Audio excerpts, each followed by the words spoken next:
Hi everyone. If you are watching this, it's because it's Fibro Friday again, and you may be watching it on a different day of the week. Doesn't need to be Friday, but that's why I'm recording again today.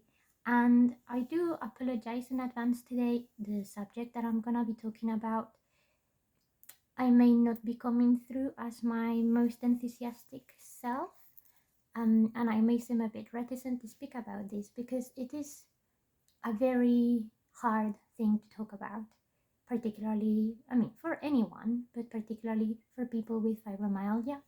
But one of the reasons why I wanted to talk about is because it sort of has cropped up at different stages in my previous videos or in the live streams or the fundraiser, and it's just not something we talk a lot about in the community, and it really needs to be addressed.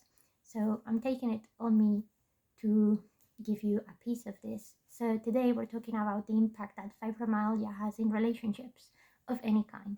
So just general, any type of interaction with people and how it affects us and how it can affect others. So as you can imagine, this is quite a sensitive subject, and yeah, I think that's what makes it hard. When you're dealing with other people, you just have too many things to consider. You have your own feelings, your own thoughts, and then how they may be affecting others, and just how others may feel or think about you and your illness, or in general. So it becomes quite a muddy subject, to say the least. And I think that's the reason why people really struggle to talk about it, because it seems really personal, but unfortunately, some of these things are not personal. They are just truths of how the illness affects us and how it just goes around. And I hope this is something that you guys get out of this today.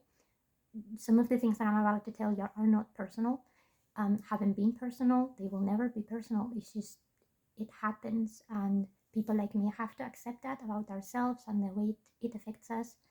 And the rest of the world needs to accept that too, because we've already been talking about energy and how energy levels can vary, and obviously your emotional energy is something to consider as well. And people take emotional energy. This is not a bad thing, it's just a fact, it's a reality of things. And some people take more energy than others. It's just like that. It comes down to many things. It's not just a fibromyalgia thing. Everyone takes energy. All of us humans take energy in our interactions when we talk. All of these things are taxing for the brain, for our emotions, for everything. When you have an emotionally raw day, you feel fragile. Well, it's the same when you have a chronic illness. It's just the fragility increases, and therefore dealing with people, or at least with certain people, can be very taxing, and in some cases can be actually quite dangerous towards your mental health and your mental well-being, but also your emotional well-being. So here is why I'm talking about this today. It's hard. One of the biggest issues that comes across when you're dealing with any type of relationship and any other human being is that at some point you may have to let them down because you're not able to do that thing that you said you were going to do. You don't have the energy, you don't have the mental capacity, you just can't do it. And having to come to terms with that and tell someone else, I'm sorry, but I can't, is not pleasant. And we don't use it as an excuse. It's just because genuinely we can't do it.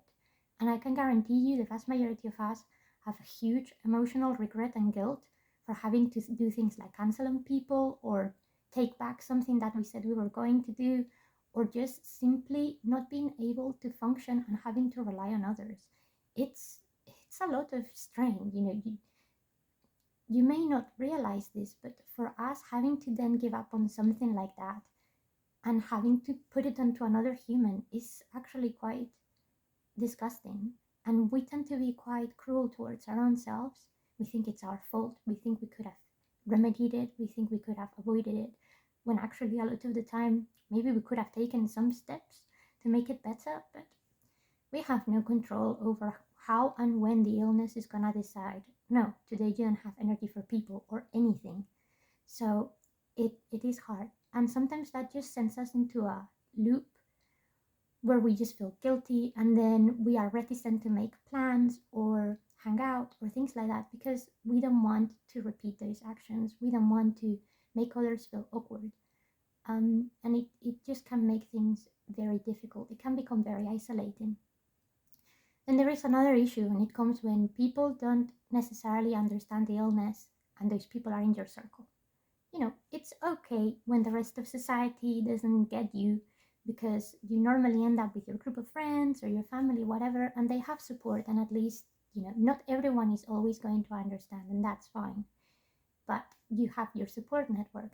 Now, when your direct support network, or the people that you know or that are part of your life in any aspect, don't necessarily grasp it, and sometimes they throw comments your way or they treat you differently because of it, it's really hard, because at one point you need to make a decision for your own well-being and for their own well-being as to whether this person is actually helping you or making things worse for you. And it can be really hard, because sometimes it comes to the fact that you just need to cut those people loose.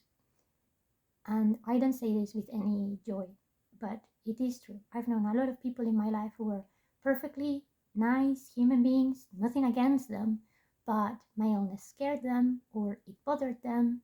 They wouldn't understand why sometimes I just couldn't do things, or why I had made plans for them, according to them, knowing that I was going to have to cancel. It's like I didn't know that I was going to have to cancel, or that I wasn't going to be able to do it.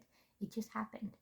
Um, People start becoming distant when you go through long periods of illness, are not feeling well, not just because you are, physically fatigued or mentally fatigued, but because when you feel this way, you don't always have the emotional energy to just deal with other humans.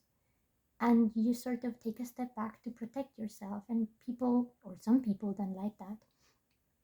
It also comes to moments when you may like people very much, but when you need the help, they don't know how to help, or the help that they can get you is not good for you, or in fact, they can't help you at all.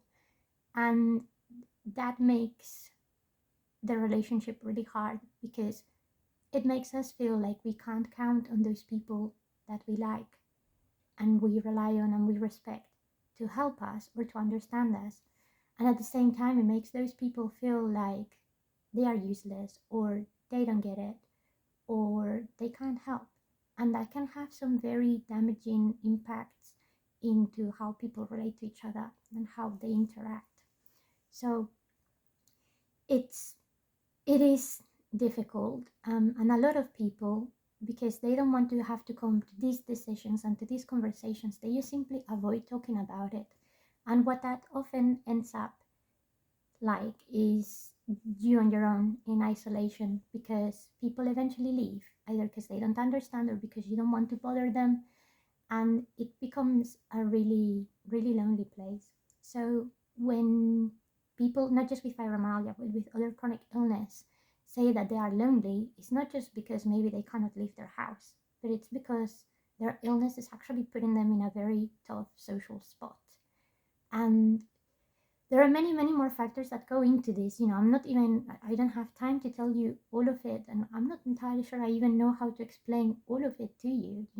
I'm still coming to terms myself as to how this actually impacts us, but it's hard. So if you are out there and you know someone with any type of chronic illness or any type of mental illness or any type of thing that just sticks around, and they seem distant or closed or whatever, they don't seem available, don't take it as something wrong with you. Just take it as something is obviously wrong and they may need help.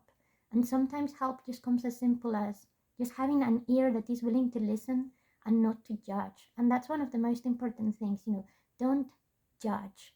You can't. You shouldn't. You don't live with what they have to go through. You can provide advice, sure, and you can try and cheer them up and lift their spirits, but ultimately it's not your role to judge them, and you shouldn't. And more importantly, you shouldn't tell them you're doing this wrong or this or whatever. You can try and be helpful, sure, you can give positive criticism and try to help them out. That's not what I'm saying. I'm not saying if you see someone with chronic illness or fibromyalgia doing something stupid to themselves, don't stop them from doing this. But you shouldn't take decisions for them. And I know that can also be really hurtful, because sometimes we see people that we love doing stupid things that we know are bad for them. But at the same time, a chronic illness is no excuse to not take care of yourself unless you're completely bedbound and don't have the cognitive function to do so. We're talking of, if you're in a crisis and that person needs something and you can provide it, then of course do it. But you don't have the right to take those decisions for them, because they may not be the best decision for them, or it may be, but they need to also own up to that responsibility.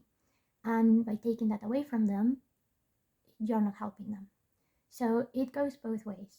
People with fibromyalgia have to sort of give people a chance, but also people without fibromyalgia and other chronic illnesses have to be more receptive, because until that happens, the stigma that we deal with just perpetuates itself, and it just makes our relationships a lot harder. So that's really the main purpose of the video today. Now that I have introduced the subject a little bit more, I'm gonna go in a bit more detail into some specifics in just the next video, because as usual I talk a lot and I run out of time. So I'll be back with you in just a moment.